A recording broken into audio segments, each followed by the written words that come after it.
Capítulo 172 de One Punch Man, galera. Pra quem não conhece a dinâmica desses vídeos de One Punch Man, eu gravo sentado porque o Murata ele precisa ser venerado.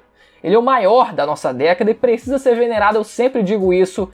Sempre não, mas quase. De vez em quando eu digo, na verdade de vez em quando eu digo isso, exalto o Murata porque o bicho é um satanás, o bicho é uma máquina. O bicho é o maior da nossa década, sem sombra de dúvidas, galera. Então eu gravo um vídeo sentado para poder acompanhar as imagens enquanto eu comento aqui, porque eu acho uma dinâmica mais interessante, porque o One Punch Man é uma sequência de quadros infernais, de desenhos muito bem feitos, que assim, faz sentido a dinâmica ser dessa forma, galera. Quem não é inscrito, galera, todo mês eu faço vídeo de One Punch Man, então se você quiser se inscrever para acompanhar os próximos vídeos, gostar desse, se quiser se inscrever para acompanhar os próximos, não se esqueça de se inscrever para assim a gente poder bater os 400 mil inscritos logo, galera. Todo vídeo de One Punch Man aqui no canal estoura pra cacete, o pessoal gosta pra cacete, então vamos lá, sem enrolação. Gente, começando pela capa aqui, que assim, mais uma vez o Murata ele decidiu colocar Fubuki na capa, assim, vamos ignorar, vamos pular essa parte aqui porque eu sou uma pessoa comprometida, eu sempre gosto de lembrar isso aqui, então o Murata fica desenhando essas sombras aqui bem em lugares impróprios, eu não gosto, olha só, os senhores aqui de meia idade aqui ali atrás, como eles são poderosos, né, como eles estão estilosos, muito bem, né, olha só o Bang aparecendo, vamos pular logo pra próxima aqui, né, sem olhar muito, mas enfim, galera, brincadeira, o lance do Bang aparecendo nesse capítulo e ele querendo desafiar o Garou. Honestamente, depois do capítulo passado, do Garou, ele tendo a transformação dele, que eu jurava, como eu não sabia, como eu não leio a webcomic, eu não sabia que não era ainda a transformação final dele. Eu jurava que era, tanto que eu botei no título que era a transformação final dele e o pessoal veio dizer que na verdade ainda tem mais uma. Eu falei, beleza então, beleza, ainda tem mais uma, mas mesmo que nem seja a última, honestamente, o que o Bang pode fazer a essas alturas? O Bang é poderoso, tudo bem, mas o bicho a gente tem, convenhamos aqui que ele tá meio sentido, né? Ele tá meio que uma escoliose na verdade é o Garou que tem, mas ele tá meio que com osteoporose, ele, né? Cada um sofre com um problema ósseo. O Bang, no caso, ele sofre com um pouco de osteoporose e a gente sabe que ele tá sofrendo um pouco com a idade, e honestamente, não dá nem pro cheiro. Eu, sinceramente, sim, com a minha leiguice, sim, com o pouco que eu conheço dos níveis de força de One Punch Man, o Bang não dá nem pro cheiro pro Garou agora, principalmente no momento atual da história. A única coisa que pode fazer com que o Bang ele faça alguma coisa contra o Garou é quem sabe se o Garou ele estiver instável emocionalmente, psicologicamente, e assim, né, ele leva umas porradas ali gratuitas, mas que no fim das contas não influencia em nada, não tire nem 1% talvez da barra de vida dele.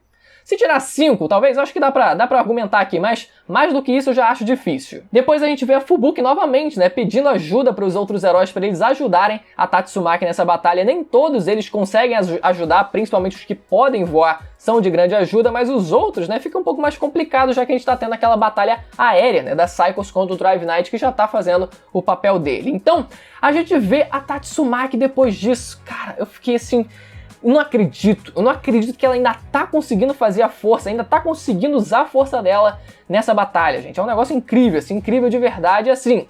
Fica aquela dúvida se ela estava inconsciente ou não, né, nesse momento. O Genos depois aparece. Gente do céu, o Genos depois aparece. E aí fica aquela dúvida se ela está inconsciente ou não. Mas antes disso, a gente tem essa página que é muito legal, né? É uma dinâmica, um enquadramento bem legal, que é o Drive Knight conseguindo acertar a Naive da Psychos, né? E ela, no caso, sendo arremessada para a barreira, né? A gente vê ela caindo pelo lado esquerdo nosso aqui da barreira. Então a dinâmica do enquadramento aqui ficou bem legal, né? E depois, quando a Psychos decide revidar e tenta atirar, na verdade parece que ela tenta atirar no Drive Knight, algum tiro parece pegar e passar direto, né, e ir em direção a Tatsumaki, ou o tiro dela já era, principalmente em direção a Tatsumaki, que é quem tá fazendo aquela barreira, né, faz mais sentido, e o Drive Knight se jogou na frente e tentou parar esse tiro, só que um deles passou.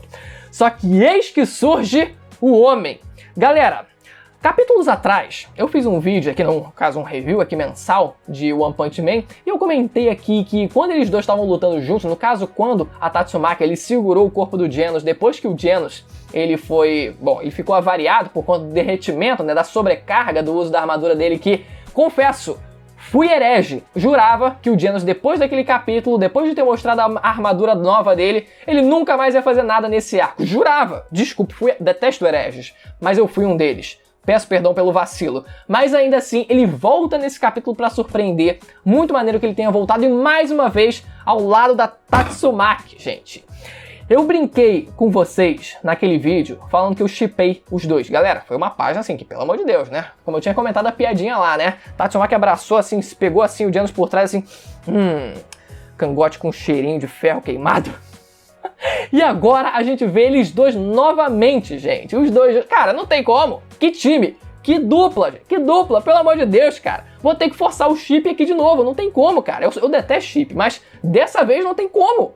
Eu acredito que vocês vão concordar comigo, pelo menos depois dessa. Naquele capítulo pode ser que vocês tenham ficado assim meio hereges, né? Só que agora nesse aqui, meu amigo, não tem como alguém ser herege em sã consciência. E nesse momento onde a Tatsumaki aparenta estar nos limites da força dela, né? O que não parece que vai ser a luta final dela, se eu não me engano. O meu brother William Carvalho, que é muito fã de One Punch Man, ele me disse que ela ainda tem uma outra luta, pelo menos depois, na webcomic, então parece que isso vai ser confirmado ainda. Vamos ver se isso vai ser adaptado também pro mangá. Mas nesse momento faz sentido a gente ter aquele flashbackzinho, a gente conhecer o passado dela, onde a gente tá vendo ela supostamente no limite dela, né? Então o passado dela, ela é inserida num contexto em que ela fazia parte de experimentos científicos, né, através de pessoas que tinham poderes anormais, né, poderes sobrenaturais, que é bem comum em One Punch Man, né? Nesse caso, a gente não entendeu por completo o que é exatamente essa instalação de pesquisa, quem é o dono dessa instalação de pesquisa, se é algum vilão aleatório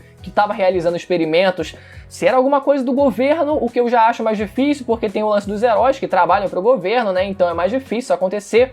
Alguma parte, algum setor do governo assim corrupto que pratica experimentos, não sabemos, ainda é um pouco deslocado, né? Ficou um pouco fechado todo esse contexto, a gente ficou difícil de a gente conseguir visualizar todo o contexto de forma geral. Mas enfim, a gente é inserido nesse contexto onde ela passa por esses experimentos, só que na verdade ela inibia, né? Ela reprimia os poderes dela para que os cientistas eles não fizessem experimentos com ela, né? Não ligassem para ela.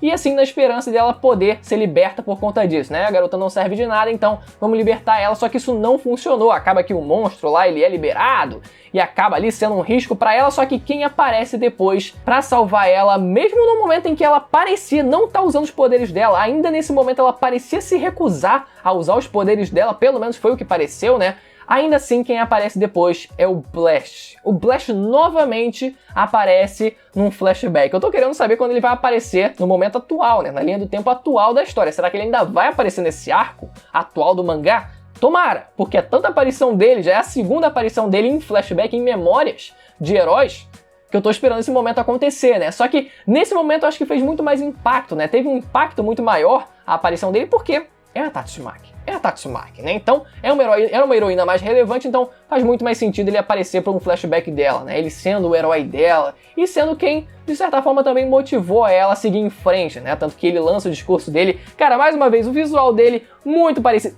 Cara, na época, quando ele... Na época faz tanto tempo assim, quando ele apareceu da primeira vez, teve gente que não viu, que não leu, que tava escrito Blast no símbolo aqui, na rodela aqui no meio dele, e ficou, não... Esse não é o Blast. Pelo amor de Deus, cara. Presta atenção. E a fala dele muito parecida com a do Saitama. Isso que eu achei mais incrível aqui, né? Eu sou o Blast e eu trabalho como um herói. Na verdade, ele diz que tem um trabalho lá, né? De verdade, mas que é mais como um hobby, etc. Mas enfim... Falando um pouco sobre ele, sobre a personalidade aqui do Blast, é curioso porque a primeira impressão que eu tive do Blast quando eu li esse pequeno flashback foi de que ele parecia um pouco individualista, né? Porque logo no finalzinho ele diz que uma mensagem que ele queria passar de alguém que era muito poderoso e queria passar para Tatsumaki era: se você é muito poderoso, você não pode depender de ninguém, você não pode contar com a ajuda de ninguém, você não pode contar que alguém vai te salvar. E até aqui que a gente tem essa cena, né? Quando a hora chegar, não espere que alguém venha te salvar. Vou comentar um pouco sobre essas páginas aqui, vou voltar aqui uma página depois só pra gente comentar outras coisas também, mas quando eu li a primeira vez eu pensei que pareceu muito individualista, né? Até porque faria sentido. O Blast é um cara que ele não interage com outras pessoas, ele não interage com outros heróis, ele é um cara que aparenta estar sempre ali sozinho, agindo pelas sombras, fazendo as missões isoladas dele, então até encaixaria com o personagem ele ter um pouco dessa personalidade. Só que quando a gente volta um pouco, ele diz: proteja a sua família. Ele diz mais ainda, né? Tem alguém que precisa de você. Uma irmãzinha bem linda, não é? Que seria a Fubuki. Então, nesse sentido, eu acho que a mensagem, na verdade, não foi tão egocêntrica, tão individualista assim. Foi mais num sentido de, olha, se você é o mais poderoso em cena, você realmente não tem como contar, você não pode contar que alguém vai te ajudar, porque são justamente essas pessoas que precisam contar com você se você é o mais poderoso naquele momento, né? E no caso, a Tatsumaki com certeza é a mais poderosa, né? Então faz sentido essa mensagem que o Blast passou se a gente interpretar dessa forma, só que ainda assim, essa mensagem é um pouco desconstruída porque a gente tem ainda o Genos ajudando ela, né? Por mais que seja um personagem, um herói mais fraco, ainda assim é uma ajuda necessária. Porque mesmo assim, uma força vai somar com a outra. E esse quadro da Tatsumaki só elogiando o desenho, né? Foi muito legal o contraste do preto com o branco aqui, né? A gente vê o rosto dela na horizontal, a parte branca, a parte iluminada que seria do rosto para baixo, e depois a gente tem esse degradê subindo pro preto, e em cima a gente tem o letreiro, obviamente, né? A legenda, no caso a fala do Blast em branco, porque aí faz o contraste perfeito, né? Tem esse degradê do preto com o branco, né? No branco com o preto,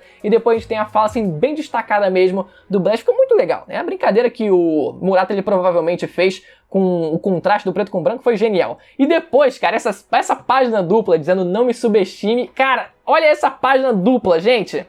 Lindo, lindo, lindo, lindo, lindo. Eu não canso de exaltar o Murata, cara. Pra mim é o maior da década. O bicho é uma máquina. O bicho é um monstro. Meu Deus, eu não consigo, cara. Eu não consigo. E depois a gente tem, né, toda a sequência aviária.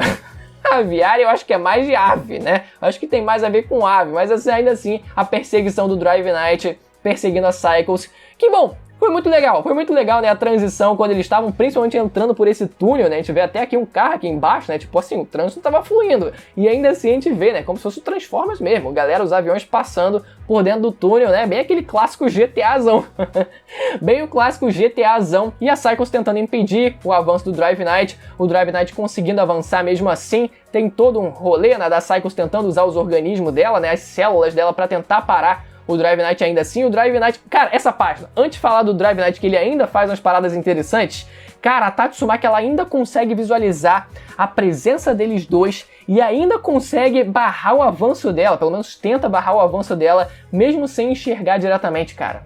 Preciso falar alguma coisa? Claro, não serviu de muita coisa na prática, né? A Cycles ainda conseguiu desviar, ainda conseguiu avançar, mas ainda assim foi muito da hora. Ainda mais pelo próprio Drive Knight depois, né? A gente vê aqui a Cycles se transformando nos caninos, enfim.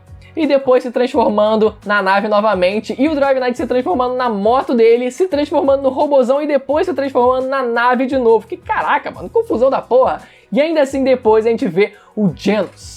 Cara, a gente tá perto do final do capítulo e a gente vê o Genos montando na Cycles. E esse momento onde a gente vê as células da Cycles sendo ativadas para tentar atirar pelas costas no Genos, quem aparece atrás dele para enrabar? Deu uma enrabada ali ferrenha, entenderam ali? No Genos, o Genos ficou... Caraca, senti um negócio quente aqui, mas tudo bem, vamos lá. E muito legal esse combo dos dois, porque a primeira aparição, né, a primeira interação que a gente viu desses dois personagens foi a rixa estabelecida por eles, né? A gente, na verdade, viu a primeira aparição, a primeira aparência do Drive Knight era naquele robozão que, honestamente, não tinha tanta graça assim, mas depois que a gente viu o corpo real do Drive Knight, ficou muito mais legal esteticamente, né? Pareceu muito, né? Deu muito a caracterização mais simbólica para a rivalidade entre os dois, já que eles têm os dois um visual muito maneiro, né? Um visual relativamente parecido ali também entre os dois, e agora eles combando, tentando agir em conjunto, lutando em conjunto, foi muito maneiro de verdade, só que eu ainda espero que a rivalidade entre eles seja colocada em prática, porque até hoje a gente não sabe praticamente nada dessa suposta rivalidade, né, da suposta inimizade entre os dois ali. Fica aí esse questionamento, né? Mas por enquanto a gente vê os dois combando ali pra tentar perfurar a Cycles e vamos ver se vai servir de alguma coisa. Galera, mais uma vez, quem não é inscrito, aproveita, esse é o momento. Ficou até o final? Gostou do vídeo? Se inscreva pra assim não perder os próximos vídeos